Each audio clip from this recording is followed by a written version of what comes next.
अस्सलाम वालेकुम स्टूडेंट। मैं सर आतिफ। आज हम जो सवाल करने जा रहे हैं उसमें भी 2 ईयर का डेटा गिवन है, 2004 और 2005। 2005 में हम खड़े हुए हैं, यानी 2005 अभी चल रहा है। ये instalment sales, cost of instalment sales, ये 2005 के हवाले से ही है। और 2004 का प्रीवियस डेटा गिवन है, यानी कि हमने 2004 में किसी को सामान सेल किया होगा और 2005 में भी किसी को सेल किया होगा। तो 2004 का कस्टमर कोई और होगा, 2005 का कस्टमर कोई और होगा। 2004 का डीजीबी रेट अलग होगा, 2005 का डीजीबी रेट अलग होगा। ठीक है जी, इसलिए इसे कंप्यूट करना है। इसके सवाल को पढ़ते हुए फिर आगे सॉल्व करेंगे इसे। The following balances are taken from the pre closing trial balance of the Salman company December 31st, ending balance है 2005। यानी इंस्टॉलमेंट अकाउंट सील 2004 74,000 जो है, ये ताल्लुक उसका 2004 में है, 2004 वाला कस्टमर है ये। लेकिन अभी हम कहाँ खड़े हैं, ये 74,000 कब का बैलेंस है इसका, जब दिसंबर 2005 जो बिल्कुल एंड पे चल रहा है। यानी दिसंबर 31st 2005 में जिसको हमने 2004 में सामान बेचा था उसका बैलेंस 74,000 है। और ये लिखा हुआ है इंस्टॉलमेंट अकाउंट रिसीवेबल 2005 1,06,000। दिसंबर 31st 2005 में, यानी 2005 के लास्ट डे में जिसको हमने 2005 में सामान बेचा था उसका बैलेंस कितना बचा हुआ है अभी, 1,06,000 इंस्टॉलमेंट अकाउंट रिसीवेबल। ये भी एंडिंग बैलेंस है, ये भी एंडिंग बैलेंस है। 2005 के एंड में ये भी एंडिंग बैलेंस है, ये भी एंडिंग बैलेंस है। बस फ़र्क क्या है, इसका ताल्लुक 2004 वाले कस्टमर से और इसका ताल्लुक 2005 वाले कस्टमर से। Instalment sales 2,50,000। अब इसमें वजाहत नहीं है कि 4 या 5 है, तो जब कोई वजाहत ना हो तो जिस एयर में हम खड़े होते हैं उस एयर का ये होता है। तभी हम कौन से एयर में खड़े हुए हैं, 2005 में खड़े हुए हैं। तो ये इंस्टॉलमेंट सेल्स कौन से एयर की है, 2005 की, 2,50,000। कॉस्ट ऑफ इंस्टॉलमेंट सेल्स 1,50,000, इसमें भी वजाहत नहीं है, तो इसका मतलब ये भी कौन से ईयर की है, 2005 ईयर की। ठीक है जी। डेफर्ड ग्रॉस प्रॉफिट 2004 का ओपनिंग है। आपने इससे पहले किया होगा कि भाई हम प्रीवियस ईयर का डेफर्ड ग्रॉस प्रॉफिट किस तरह निकालते हैं, deferred gross profit opening divide by instalment account receivable opening. Last time हमने यही सवाल किया था, है ना। इस सवाल में इसने किया क्या, इसने इसमें इंस्टॉलमेंट अकाउंट रिसीवेबल ओपनिंग नहीं दिया, डेफर्ड ग्रॉस प्रॉफिट ओपनिंग दे दिया और डेफर्ड ग्रॉस प्रॉफिट रेट दे दिया उसने। अब आप कहेंगे सर रेट तो दे दिया, फिर रेट निकालने की क्या ज़रूरत है। मसला रेट तो दे दिया इसने, लेकिन इंस्टॉलमेंट अकाउंट रिसीवेबल ओपनिंग 2004 का नहीं दिया हुआ। अब जब कैश कलेक्शन निकालने जाऊंगा तो मैं ओपनिंग से एंडिंग को माइनस करता हूँ ना, तो मैं इस रेट की मदद से इंस्टॉलमेंट अकाउंट रिसीवेबल ओपनिंग निकालूंगा 2004 के लिए। ठीक है जी। तो क्या लिखा है, required one compute the opening balance of instalment account receivable 2004।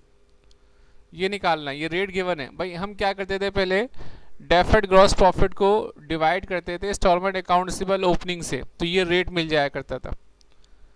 अब इसने डेफर्ड ग्रॉस प्रॉफिट ओपनिंग तो दे दिया है, लेकिन इंस्टॉलमेंट अकाउंट रिसीवेबल ओपनिंग नहीं दिया, जबकि उसके बदले उसने क्या दे दिया, रेट दे दिया। तो फिर हम इन दोनों चीज़ की मदद से क्या निकालेंगे, opening balance of instalment account receivable 2004।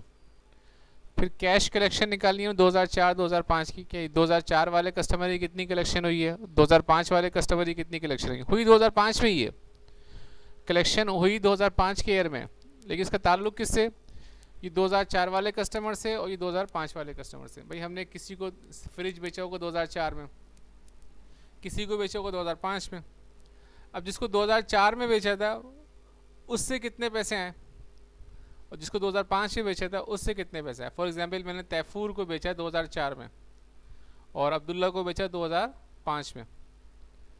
अब 2005 के ईयर में तैफूर जो किस दे के किया होगा उसको मैं किस खाते में डालूंगा, 2004 वाले कलेक्शन में। और जो 2005 में जो अब्दुल्ला किस दे के जाएगा उसको मैं किसके खाते में डालूंगा, जिसका ताल्लुक 2005 की सेल से था। फिर हम कंप्यूट करेंगे ग्रॉस प्रॉफिट परसेंटेज 2005 की, वही इंस्टॉलमेंट सेल से माइनस करेंगे cost of instalment sale, deferred gross profit आ जाएगा, फिर डिवाइड कर देंगे। अभी करेंगे इसे हम, फिर रियलाइज ग्रॉस प्रॉफिट निकालेंगे, फिर एंट्रीज बनाएंगे। इसका स्क्रीनशॉट ले लें, फिर आगे चलते हैं।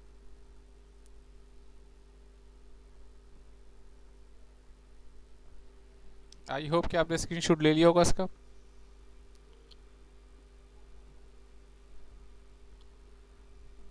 तो सबसे पहले हम क्या निकालने जा रहे हैं, deferred gross profit 2005। 2005 current year है, इसका इंस्टॉलमेंट सेल्स भी गिवन है और कॉस्ट ऑफ इंस्टॉलमेंट सेल्स भी गिवन है। तो करंट ईयर का डेफर्ड ग्रॉस प्रॉफिट किस तरह निकालते हैं हम, इंस्टॉलमेंट सेल से माइनस कर देते हैं कॉस्ट ऑफ इंस्टॉलमेंट सेल।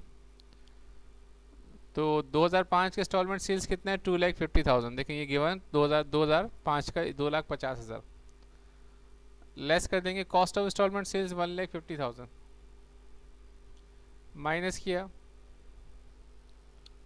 तो डेफर्ड ग्रॉस प्रॉफिट कितना आ गया मेरे पास 1 लाख। ये डेफर्ड ग्रॉस प्रॉफिट कौन से ईयर का है, ये 2005 वाले ईयर का। फिर हम रेट निकालेंगे तो रेट किस तरह निकालेंगे हम, deferred gross profit divide by instalment sales. तो डेफर्ड ग्रॉस प्रॉफिट हमने कंप्यूट किया था 1 लाख, ये रहा देखें आप, सेल्स में से माइनस कर दिया कॉस्ट ऑफ इंस्टॉलमेंट सेल्स। तो 1 लाख ऊपर रखा मैंने और डिवाइड किससे कर देगा इंस्टॉलमेंट सेल्स। इंस्टॉलमेंट सेल्स कितना है 2,50,000। तो इसको इससे डिवाइड किया और 100 से मल्टीप्लाई किया तो कितना आ गया 40% आ गया। ये जो तरीक़ाकार है ये हम उस वक्त निकल सकते हैं जब instalment sale cost of instalment sale दोनों गिवन हो करंट ईयर का। लेकिन जब हम प्रीवियस ईयर का निकालने जाते हैं तो फिर हमें प्रीवियस ईयर के लिए डेफर्ड ग्रॉस प्रॉफिट ओपनिंग को डिवाइड करना पड़ता है इंस्टॉलमेंट अकाउंट रिसीवेबल ओपनिंग से, क्योंकि प्रीवियस ईयर का वो डेटा नहीं देता नॉर्मली, वो ज़्यादातर इंस्टॉलमेंट सेल्स नहीं देता प्रीवियस पिछले साल का, और ना ही कॉस्ट ऑफ इंस्टॉलमेंट सेल देता है। तो फिर हम ये तरीक़ेकार तो अप्लाई नहीं कर सकते ना। तो प्रीवियस ईयर का निकालने के लिए हम क्या करते हैं, deferred gross profit opening divide by deferred gross instalment account receivable opening, जो हमने पिछले सवाल में किया था। इस सवाल में इसने क्या किया, डेफर्ड ग्रॉस प्रॉफिट निकाल के दे दिया इसने। तो हम कंप्यूट क्या करेंगे, अकाउंट रिसीवेबल ओपनिंग 2004 का निकालने जाएंगे, ठीक है ना। तो फार्मूला क्या होता है डीजीपी रेट निकालने का, deferred gross profit opening divide by instalment account receivable opening. अब देखो डेफर्ड ग्रॉस प्रॉफिट ओपनिंग उसने दे दिया है मुझे 55,000 और ये रेट भी दे दिया। अब इससे इसको डिवाइड करने के बाद जो आंसर आता है वो आंसर निकाल के दे दिया। नॉर्मली हम क्या करते थे पिछले सवाल में, डेफर्ड ग्रॉस प्रॉफिट ओपनिंग को डिवाइड करते थे इंस्टॉलमेंट अकाउंट रिसीवेबल ओपनिंग से, तो मुझे रेट मिल जाया करता था। इस सवाल में क्या कर दिया इसने, डेफर्ड ग्रॉस प्रॉफिट ओपनिंग दे दिया और रेट दे दिया। तो अब मैं इसकी वजह से क्या निकालूंगा, इंस्टॉलमेंट अकाउंट रिसीवेबल ओपनिंग। ये इंस्टॉलमेंट अकाउंट रिसीवेबल ओपनिंग निकालने की ज़रूरत मुझे इसलिए है कि मुझे कैश कलेक्शन निकालने में काम आएगी ये। तो अब 25% का मतलब क्या होता है, 0.25 होता है, ठीक है जी। तो 50,000 यहाँ पर आ गया, डेफर्ड ग्रॉस प्रॉफिट ओपनिंग इस सवाल में गिवन है, डिवाइड कर देंगे इंस्टॉलमेंट अकाउंट रिसीवेबल से। अब ये 0.25 है यहाँ पर, तो इंस्टॉलमेंट अकाउंट रिसीवेबल ओपनिंग यहाँ डिवाइड हो रहा है, तो वहाँ जाएगा क्या हो जाएगा, मल्टीप्लाई हो जाएगा।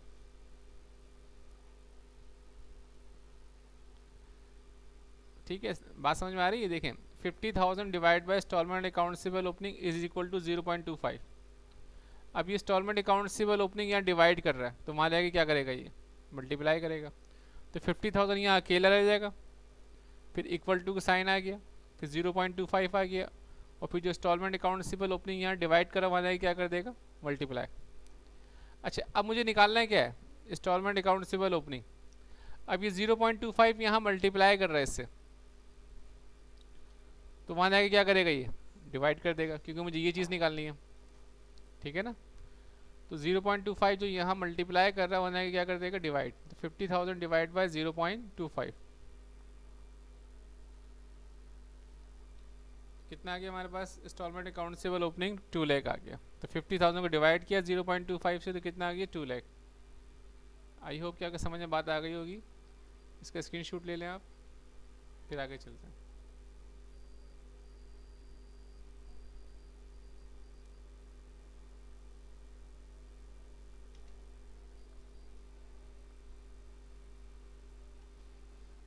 स्क्रीनशॉट ले लिया होगा आपने इसका, आई होप।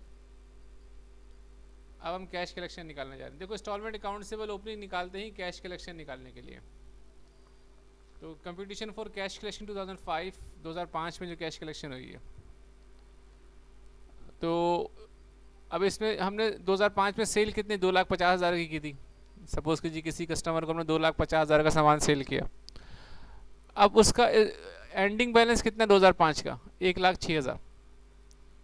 इसका मतलब क्या निकला, इसके अलावा बाकी सारे पैसे वसूल हो गए। हमने बेचा 2,50,000 का था, और बचा कितना 1,06,000 का। ये इंस्टॉलमेंट अकाउंट रिसीवेबल एंडिंग है ना, क्योंकि डेट क्या डली हुई ऊपर, December 31, तो ये आखिरी बैलेंस है। सपोज कीजिए आपने किसी को सामान बेचा 2.5 लाख का, और जिसको बेचा साल के आखिर में पता चला उसका 1 लाख का बैलेंस है, तो आप क्या समझेंगे कितने पैसे ले लिए आपने? 2.5 लाख में से 1 लाख का बैलेंस बचा, इसका 1.5 लाख रुपए कलेक्ट कर चुके हैं आप। तो आपने क्या किया? माइनस किया ना भाई। तो हम क्या करेंगे? लेस करेंगे इंस्टॉलमेंट अकाउंट रिसीवेबल एंडिंग, और इंस्टॉलमेंट अकाउंट रिसीवेबल एंडिंग कितना दिया? 1,06,000।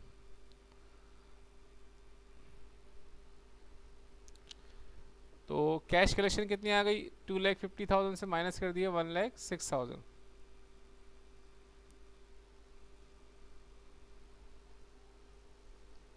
थोड़ी मिस्टेक हो गई यहाँ, 44,000 नहीं आएगा, 1,44,000 आएगा ना। इसको एडजस्ट करते हैं, ठीक है। क्लास में करेक्शन करने जा रहा हूँ।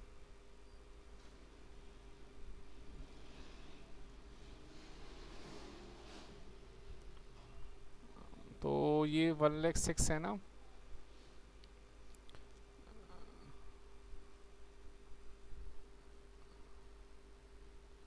इसको हम कर देते हैं 2,06,000, ठीक है जी। 2,06,000। तो इंस्टॉलमेंट अकाउंट रिसीवेबल एंडिंग कितना बचा हमारे पास? 2,06,000, ठीक है। अगर मैं उसको चेंज करें तो फिर आगे जाके सब चीज़ें चेंज करनी पड़ती है, रेट चेंज करना पड़ता है, फिर मुझे एंट्री चेंज करनी पड़ जाती।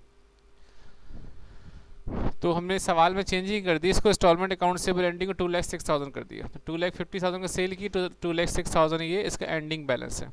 तो कलेक्शन कितनी हो गई? इसमें से इसको माइनस कर दिया तो 44,000 हो गई। इसको सेव किया मैंने, अब इसको दोबारा शो कर देते हैं। तो देखें,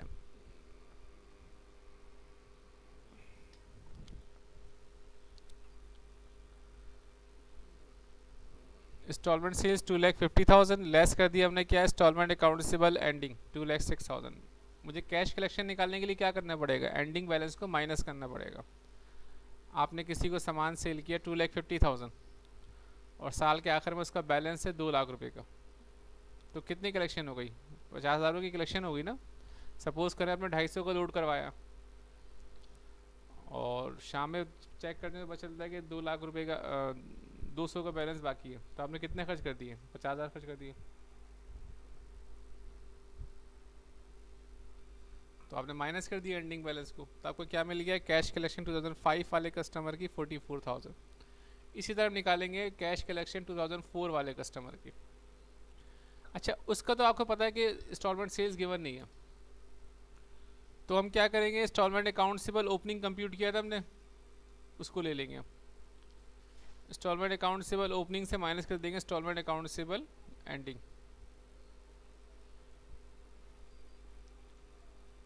2 लाख है ये, और ये 74,000। तो 2004 वाले कस्टमर का ओपनिंग बैलेंस 2 लाख रुपए था, और साल के आखिर में 74,000 का बैलेंस बचता है। तो इसका मतलब उस समय कितने के पहले कैश ले चुके हैं? 1,26,000 ले चुके हैं। जब 2005 शुरू हुआ, तो जो 2004 वाला कस्टमर था उससे 2 लाख रुपए उससे लेने थे। जब 2005 ख़त्म हुआ तो 2004 वाले कस्टमर से 74,000 का बैलेंस बचता है। तो इसका मतलब बाकी जो बैलेंस था वो वसूल कर चुके हैं। तो हमने क्या किया? ओपनिंग में से हमने माइनस कर दिया एंडिंग, तो कैश कलेक्शन 2004 कितनी आ गई? 1,26,000। तो ये 2005 वाली कलेक्शन आ गई, 2004 वाली कलेक्शन आ गई, ठीक है जी। अब हम क्या करने जा रहे हैं? रिलायंस ग्रॉस प्रॉफिट निकालने जा रहे हैं। तो रिलायंस ग्रॉस प्रॉफिट कैसे निकालेंगे हम? क्या फार्मूला है उसका? कैश कलेक्शन को मल्टीप्लाई कर देते हैं हम किससे? डीजीबी रेट से। कैश कलेक्शन हमने ऊपर निकाल चुके हम, तो इसको मल्टीप्लाई किससे करेंगे हम? डीजीबी रेट से।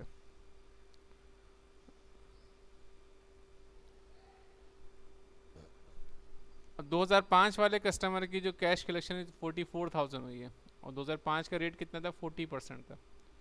तो 44,000 को मल्टीप्लाई किया 40 से, डिवाइड किया 100 से, तो कितना आ गया? 17,600। ये हो गया रिलायंस ग्रॉस प्रॉफिट। अगर हमने 44,000 वसूल किया है, तो 44,000 प्रॉफिट कोई ना हो गया। प्रॉफिट कितना होगा हमारा? 40% होगा। तो 44,000 का 40% कितना हो गया? 17,600 हो गया हमारा। ये हो गया रिलायंस ग्रॉस प्रॉफिट कौन से ईयर का? 2005 का। अब हम कौन से ईयर का निकालेंगे? 2004 का। 2004 में कलेक्शन कितनी हुई है? 1,26,000 और उसका रेट 25% ये गिवन है, देखें हम। तो 1,26,000 को मल्टीप्लाई किया 25 से, डिवाइड किया 100 से, कितना आ गया? 31,500। तो 1,26,000 का 25% कितना हो गया? 31,500। ये हो गया हमारा रिलायंस ग्रॉस प्रॉफिट 2004 का। यानी 2005 वाले से हमने कितना कमाया? 17,600। और 2004 वाले से कितना कमाया हमने? 31,500। ये रिलाइज हुआ है, अनरिलाइज से कन्वर्ट हो गया रिलाइज में। जैसे जैसे कैश कलेक्शन होती है तो अनरिलाइज कन्वर्ट होता जाता है किस में? रिलाइज में, परसेंटेज मल्टीप्लाई करके। इसका स्क्रीनशॉट ले लें, फिर आगे चलते हैं। आई होप कि आपने ले लिया होगा। तो दोबारा अभी एंट्री बनानी है तो मैं जो खास डेटा वो रिपीट कर रहा हूँ सामने, ताकि हमारे नज़रों में रहे एंट्री बनाते वक्त। 2005 में जो कस्टमर को सामान बेचा था वो 2,50,000 का बेचा था, और जिसका बैलेंस था 1,06,000 था, जिसको हमने 2,06,000 कर दिया था। ठीक है ना जी? तो यहाँ पर भी चेंज करना पड़ेगा मुझे, यहाँ पर चेंज नहीं किया था नेक्स्ट स्लाइड में मैंने। इसको चेंज किया, इसको सेव किया हमने। तो देखें, इंस्टॉलमेंट सेल 2,50,000 और अकाउंट रिसीवेबल का एंडिंग बैलेंस कितना था? 2,06,000। तो कलेक्शन कितनी हो गई? 44,000 हो गई। फिर हम निकालेंगे 2004 वाले कस्टमर की इंस्टॉलमेंट अकाउंट रिसीवेबल ओपनिंग लेंगे, क्योंकि इसमें इंस्टॉलमेंट सेल्स गिवन नहीं था। अगर इसमें इंस्टॉलमेंट सेल गिवन होता तो हम उसी से माइनस कर देते इंस्टॉलमेंट अकाउंट रिसीवेबल एंडिंग को। माइनस तो इंस्टॉलमेंट अकाउंट रिसीवेबल एंडिंग ही होगा, लेकिन ऊपर क्या रखेंगे? करंट ईयर में सेल्स रखेंगे, और प्रीवियस पिछले साल में हम ओपनिंग बैलेंस रखेंगे। तो अब हम माइनस करने जा रहे हैं इंस्टॉलमेंट अकाउंट रिसीवेबल एंडिंग 2004 का एंडिंग 74,000। तो कलेक्शन कितनी हो गई हमारी थी? 1,26,000। तो जो करंट ईयर होगा वो सेल्स में से एंडिंग बैलेंस माइनस करते हैं, और जो पिछला साल होगा, प्रीवियस ईयर होगा, तो हम इंस्टॉलमेंट अकाउंट रिसीवेबल ओपनिंग से एंडिंग बैलेंस करेंगे कि जब शुरू हुआ साल तो कितने लेने थे, और जब ख़त्म हुआ तो कितना बैलेंस है उसका। तो जो डिफरेंस होगा वो कैश कलेक्शन हो चुका होगा हमारा। रिलायंस ग्रॉस प्रॉफिट निकाला था हमने। रिलायंस ग्रॉस प्रॉफिट का फार्मूला क्या था? Cash collection multiply by DGP rate. अब कैश कलेक्शन दोनों ईयर का निकाल चुके हो। 2005 वाले कस्टमर है कितना है? 44,000। उसका 40% लिया तो कितना होगा वो? 17,600। ठीक है जी, अभी हम करके आ रही हैं। 2004 वाले कस्टमर कितना है? 1,26,000। उसका 25% लिया, 31,500। ठीक है जी। अब इसके हम एंट्रीज बनाएंगे हम। ऊपर कंपनी का नाम आ गया, काम जो कर रहे हो काम आ गया, हेडिंग लास्ट में डाला करें, 2 नंबर काट देता हूँ बिला जमे वो। 2005 की फर्स्ट एंट्री क्या बनेगी? इंस्टॉलमेंट अकाउंट रिसीवेबल डेबिट और इंस्टॉलमेंट सेल्स क्रेडिट। देखिए 3 एंट्री बनती है सेल्स की, 2 एंट्री बनती है कलेक्शन की। सेल्स की पहली एंट्री क्या बनती है? याद कर लें ये एंट्रीज आप, अच्छा खासे सवाल कर लिया आपने। पहली एंट्री क्या बनेगी? Instalment account receivable debit, instalment sales credit. ये सेल्स की अमाउंट से हो गई। सेकेंड एंट्री क्या बनेगी? Cost of instalment sales debit और मर्चेंडाइज इन्वेंट्री क्रेडिट। तो ये भी याद कर लें आप, मैंने आपसे पहले सवाल में कहा था एंट्रीज याद कर लें आप। 2 एंट्री हो गई सेल्स की। तो पहली एंट्री में हमने क्या किया? सेल्स को रिकॉर्ड किया। दूसरी एंट्री में हमने क्या किया? Cost of good instalment sale को रिकॉर्ड किया। तीसरी एंट्री में इसको क्लोज करेंगे हम, यानी जो सेल्स को क्रेडिट किया हुआ था उसको अब हम क्या कर देंगे? डेबिट कर देंगे। तो ये सेल्स 2,50,000 से क्रेडिट था, तो ये 2,50,000 से क्या हो गया? डेबिट हो गया। और कॉस्ट ऑफ इंस्टॉलमेंट सेल्स 1,50,000 से डेबिट था, तो ये 1,50,000 से क्या हो जाएगा? क्रेडिट। और जो इन दोनों का डिफरेंस होगा वो क्या आ जाएगा? अनरिलाइज ग्रॉस प्रॉफिट 1 लाख से आ गया। तो ये याद रखिएगा, 3 एंट्री होती है सेल्स के हवाले से, इसको याद कर लें, याद कर लें। पहली एंट्री क्या है? सेल्स रिकॉर्ड करने की, जिसमें इंस्टॉलमेंट सेल्स क्रेडिट होगा। दूसरी एंट्री में किसको रिकॉर्ड करते हैं हम? कॉस्ट ऑफ इंस्टॉलमेंट सेल्स को, जिसमें कॉस्ट ऑफ इंस्टॉलमेंट सेल को हम डेबिट करते हैं। और तीसरी एंट्री दोनों को क्लोज कर देते हैं, यानी जो सेल्स क्रेडिट था उसको हम डेबिट कर देंगे, और जो cost of instalment sale debit था उसको हम क्या कर देंगे? क्रेडिट। और जो इन दोनों का डिफरेंस आएगा वो क्या कहलाएगा? Unrealised gross profit. तो ये 3 एंट्री हो गई किसके लिहाज से? सेल्स के लिहाज से। अब कलेक्शन के हवाले से 2 एंट्री। पहली एंट्री क्या बनेगी, कैश डेबिट 2,50,000 से, कैसे कैसे। अच्छा जी, तो इंस्टॉलमेंट अकाउंट रिसीवेबल जो 2005 वाले का वो कितना वसूल किया, 44,000 कलेक्शन वसूल किया। और जो 2004 वाले की कलेक्शन कितनी वसूल हुई है, 1,26,000। देखें ये रहा ना, हमने कंप्यूट किया था ना अभी कैश कलेक्शन 2005 का और कैश कलेक्शन 2004 का, तो इन दोनों को प्लस कर लिया तो कैश आ गया टोटल 2,50,000।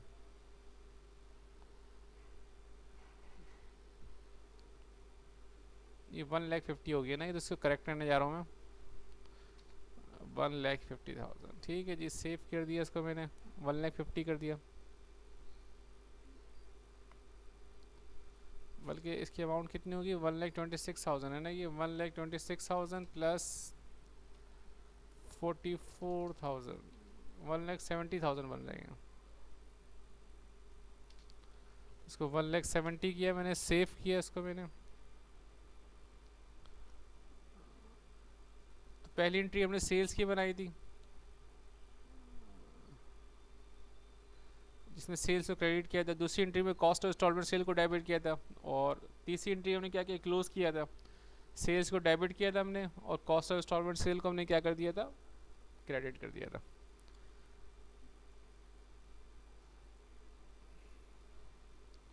और डिफरेंस किस में चलेगी, अनरियलाइज्ड ग्रॉस प्रॉफिट में।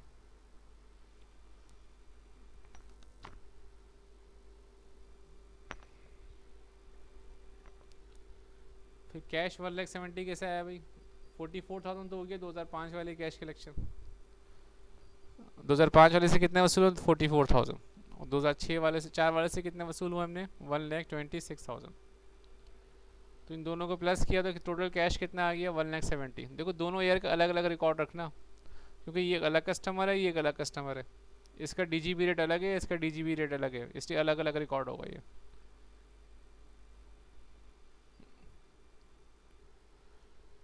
तो सेल्स की कितनी एंट्रीज हो गई, शुरू की 3 एंट्री हो गई और कैश की 2 एंट्री होती है, पहली एंट्री हो गई।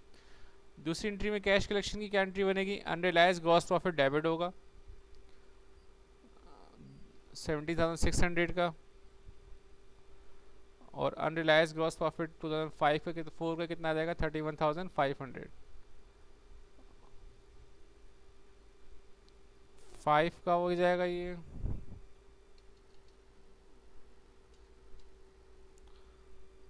और ये किसका हो जाएगा, 2004 का। ईयर चेंज करना भूल गया था।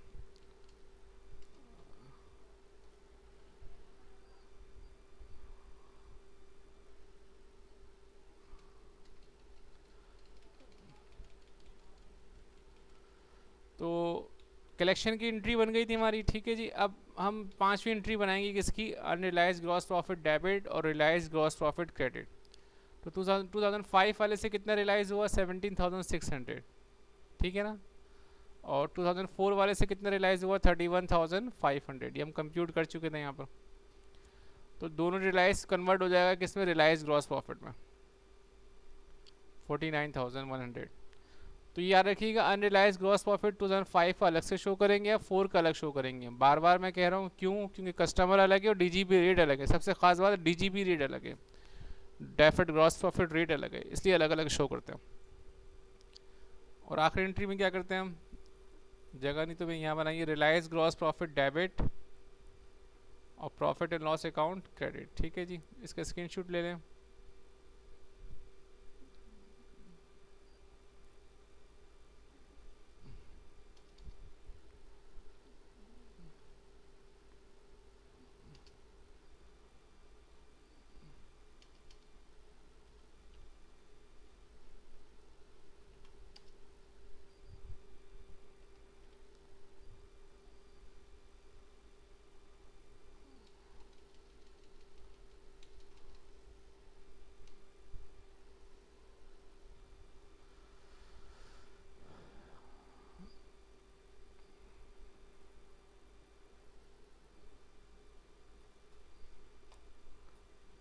रिलायंस ग्रॉस प्रॉफिट डेबिट 49,100 से और profit and loss account credit. इसका स्क्रीनशॉट ले लें जल्दी से। ये आपका असाइनमेंट है, इसका स्क्रीनशॉट ले लें आप, इसने करना है आपने इसको। ठीक है जी, कोई मसला हो तो मुझसे पूछिएगा। अल्लाह हाफिज़, फिर मिलेंगे इंशाल्लाह जो भी सवाल है आप मुझसे पूछें।